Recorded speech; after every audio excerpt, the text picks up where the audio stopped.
नमस्कार दोस्तों, कैसे हैं आप लोग। आई होप अच्छे होंगे। तो आज हम लोग इस वीडियो में बात करने वाले हैं पे कमीशन के बारे में। ठीक है, 8 पे कमीशन, अभी 7th पे कमीशन चल रहा है और 7th पे कमीशन के अकॉर्डिंगली सेंट्रल गवर्नमेंट एम्प्लॉय को मिनिमम सैलरी 18,000 दिया जाता है, जो कि पहले 7,000 दिया जाता था। ठीक है, जब 7th पे कमीशन आया तो 18,000 कर दिया मिनिमम सैलरी।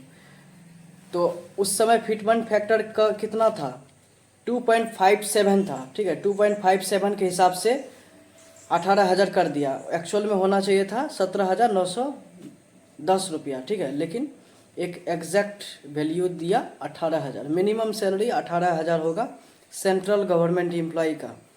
8 पे कमीशन में बताया जा रहा है कि 2.86 फिटमेंट फैक्टर से ऐड किया जाएगा सैलरी को। तो अगर हम इसी सैलरी को ऐड करते हैं, 17,910 रुपया गुना 2.86 करेंगे तो 51,451 रुपया लगभग हो सकता है, जो कि इतना हमको नहीं लगता कि सेंट्रल गवर्नमेंट एम्प्लॉय सैलरी बढ़ाएगा। मतलब एमटीएस का ये तो मिनिमम सैलरी हो बता रहे हैं ना।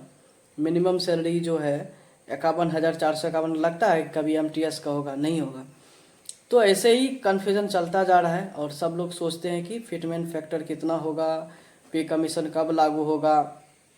जब 2014 में मनमोहन सिंह सरकार था, ठीक है, जो कि अभी एक्सपायर कर गए हैं। ठीक है, तो फरवरी 2014 में रिकमेंडेशन किया गया था, लेकिन उसको अप्रूवल कब मिला, जनवरी 2016 को। ठीक है, लगभग 2 साल लग गया रिकमेंडेशन को अप्रूव होने में। तो 10 साल पे रिकमेंडेशन होता है, तो 2016 प्लस 10 कर देते हैं तो 2026 जनवरी में 10 साल कंप्लीट होता है। और अभी चल रहा है 2000 लगभग 25 स्टार्ट हो गया। ठीक है, कुछ दिन में स्टार्ट हो जाएगा, 2-3 दिन में। तो अभी तक कुछ नहीं हुआ है, जबकि रिकमेंडेशंस अप्रूव होने से पहले 2 साल पहले तक ही सब कुछ चालू हो जाता है। जैसे मान लो 2024 के जनवरी में ही ये सब चीज़ हो जाना चाहिए था कि रिकमेंडेशन के लिए, जैसे मान लो 2.86 की बात कर रहे फिटमेंट फैक्टर, पहले था 2.57 फिटमेंट फैक्टर। ठीक है, उसके हिसाब से उसको कैलकुलेट किया गया था। अभी बता रहा है कि 2.86, तो इतना तो नहीं होगा, लेकिन अगर 1.5% भी लगे तो काफ़ी ज़्यादा होता है। ठीक है, मान लो 18,000 गुना 1.5% करेंगे तो काफ़ी ज़्यादा सैलरी होता है। वो भी मिल जाए तो काफ़ी है, लेकिन अभी तक कोई रिस्पांस नहीं आया सेंट्रल मिनिस्ट्री गवर्नमेंट की तरफ से। ठीक है, तो सब लोग इसीलिए कंफ्यूज्ड है। जैसे 18,000 का 1.5% निकालते हैं तो कम से कम 27-28 हज़ार तो होना ही चाहिए, लेकिन वो भी नहीं मिल रहा है। ठीक है, तो जीडीएस लोग को मिलेगा कि नहीं मिलेगा, क्योंकि हम जीडीएस सेक्शन में तो हम इसके ही बात करेंगे, और हो सकता है बाद में हम एमटीएस बन जाए, पोस्टल असिस्टेंट बन जाए। तो जब सैलरी की बात आता है सबको बढ़ता है। ठीक है, तो जैसे 7th पे कमीशन सब पे लागू हुआ था, क्योंकि ये तो महंगाई है ना। महंगाई, जो खेत में काम करता है वो जो सामान खरीदता है वही उतने टैक्स देता है, जो ऑफिसर है गाड़ी में घूमता है उतने टैक्स देता है। ठीक है, तो बस वही है, टैक्स का मामला है। कुछ वो थोड़ा ज़्यादा टैक्स दे देता है, ये थोड़ा कम देता है। ठीक है, तो ये है कि जब महंगाई बढ़ता है तो सबके लिए इक्वल व्यवस्था हो जाता है। जैसे गैस अगर किसी को 800 रुपया में मिल रहा है तो सबको 800 ही में ही मिलेगा। पेट्रोल अगर 100 रुपया पर लीटर मिल रहा है तो सबको 100 रुपया पर लीटर ही मिलेगा। इन्हें कि ऑफिसर जाना करके उसका पैसा नहीं लेगा, लेकिन सबको यही है कि जब पैसा रहेगा तब तो कोई खर्च करेगा। तो महंगाई बढ़ता जा रहा है, पूरी तरह से आसमान पे महंगाई चला गया और सैलरी कम। जब 8 पे कमीशन आएगा तो सब पे लागू होगा। ठीक है, क्योंकि सबको सैलरी मिलता है। बस यही है कि किसी को ज़्यादा अलाउंसेज मिलता है, किसी को ज़्यादा सैलरी मिलता है, किसी को कम मिलता है, लेकिन महंगाई तो सबके लिए बराबर है ना। तो जो भी गवर्नमेंट एम्प्लॉई है, चाहे परमानेंट एम्प्लॉई हो चाहे टेम्प्रोरी एम्प्लॉई हो कॉन्ट्रैक्चुअल, तो सबके लिए बराबर ही वैल्यू है। पहले जीडीएस का 4-5 हज़ार सैलरी होता था, तो जब फिटमेंट फैक्टर से मल्टीप्लाई किया गया 2.57 से, तो लगभग अभी एबीपीएम के सैलरी हो गया है 10,000। मतलब मिनिमम जो टीआरसी है बोलते हैं, सैलरी तो इससे नहीं मिलता है।